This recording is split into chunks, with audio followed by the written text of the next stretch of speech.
For many, turning 50 doesn't always come with a celebration. Ask me, I know this firsthand. But when it comes to retirement planning, it's actually a major milestone. It marks the beginning of a timeline filled with key ages that can have a big impact on your financial future. Today, Vince joins me to break down those important milestones, when they happen, what they mean, and how you can make the most of them. That's all coming up right now.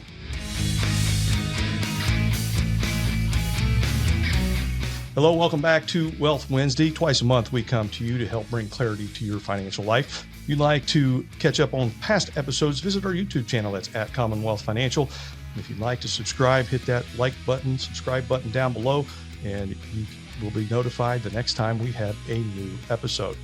Vince, let's start at age 50. What changes for savers at that point?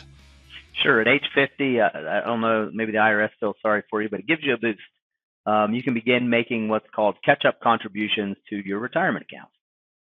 Yeah, and in 2025, folks can contribute $23,500 to most workplace retirement plans. But once you turn 50, you get to do an extra $7,500 for a total of $31,000. And then for ages 60 to 63, there's an extra boost, the new super catch-up. So you can contribute an additional $11,250, bringing your total to $34,750 for those years. Yeah, and remember, IRAs get a bump too. The $7,000 is your annual IRA contribution. You get a $1,000 catch-up if you are 50 and older. And last but not least, let's not forget HSAs, health savings accounts. So at age 55, you get an extra $1,000 catch-up there too. So that money grows tax-free and can help cover healthcare costs later in retirement, and can even be used for some kind of cool planning opportunities potentially. Yeah, and the bottom line is this is the phase where you have some real opportunity to help yourself retire the way you want to. So let's shift into accessing your retirement money, and this can happen earlier than a lot of people think. Exactly, Neal. So at age 55, if you leave your job, you can withdraw from your employer retirement plan. So that would be a 403B or a 401k, and avoid that 10% penalty. Yeah, and keep that in mind. That's just your most recent employer's plan, not old 401ks or IRAs, but you can roll those older accounts into that plan ahead of time so they can be accessible as well. Exactly. And then the next kind of age that we run into that's important for IRS standards would be the 59 and a half age. And again, why they chose 59 and a half, I don't know. However, that's the age where that 10% penalty disappears across the board. So you can withdraw from IRAs, old 401ks, current 401ks with no penalty. And we're going to talk about the planning window here in a minute, but you may want to tap those accounts a little earlier than normal so you can manage your taxable income before the required minimum distribution ages hit later in life, and that's coming up here. So let's walk through the big Social Security and Medicare ages. That's 60 to 70. Sure, Neal. At age 60, which this is one that's maybe not as well known out there, but at age 60, if you're a surviving spouse, you're eligible for survivor benefits through Social Security. Yeah, and then at 62, of course, you can begin your own Social Security retirement benefit. It comes with a price, though. There's a 30% reduction to apply at age 62, and that is a permanent reduction if you're doing that. Yep. And additionally, if you are still working at that time, there's also an earnings limit. So for 2025, that's $22,320, and it's a very, very stiff penalty. You lose $1 in benefits for every $2 that you go over the limit. So this is something that if you're working with a planner, or if you're not, you want to be very, very, very aware of this penalty and steer clear of it. Yeah, now at 65, that's when Medicare begins, and this is kind of a key milestone for a lot of people because it actually allows them to afford to retire. You want to make sure you enroll in a timely fashion. You have a 7-month window, 3 months before, the month of, and 3 months after your birthday. Yep. And if you miss that window, very, very costly. You could end up paying permanent late enrollment penalties. And also, once you're enrolled in Medicare, very important to catch this when you cannot contribute to an HSA anymore. So your enrollment might be backdated, so you might have to stop HSA contributions ahead of time. Yeah, and if you're looking to fill in those holes with Medicare, if you're looking at a supplement in particular, you have a guaranteed issue period 6 months after you enroll in that Part B. So if you miss that guaranteed enrollment period, that coverage will be subjected to underwriting provisions and may find it difficult or even more expensive to get coverage there. Okay, next up comes full retirement age, which currently that's somewhere between 66 and 67, depending on your birth year. And at that point, there is no more earnings limits. So if you make it to full retirement age, you can keep working and there is no penalty there. So again, that can be a way for some people if they feel like they're behind and maybe their plan isn't right where they want it. Hey, we can catch up that way.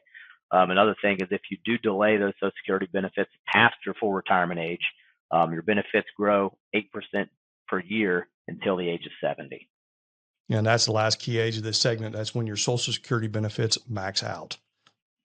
So if you can wait, you'll lock in the biggest possible check for the rest of your life. So let's talk about strategy now, starting with what opens up in the first phase of retirement planning. First, at age 70 and a half, you become eligible to make qualified charitable distributions, or QCDs, directly as a payment directly from your IRA to a qualified charity. And in 2025, that limit is $108,000, and it does not count as your taxable income, and it will help satisfy those required minimum distributions once those begin.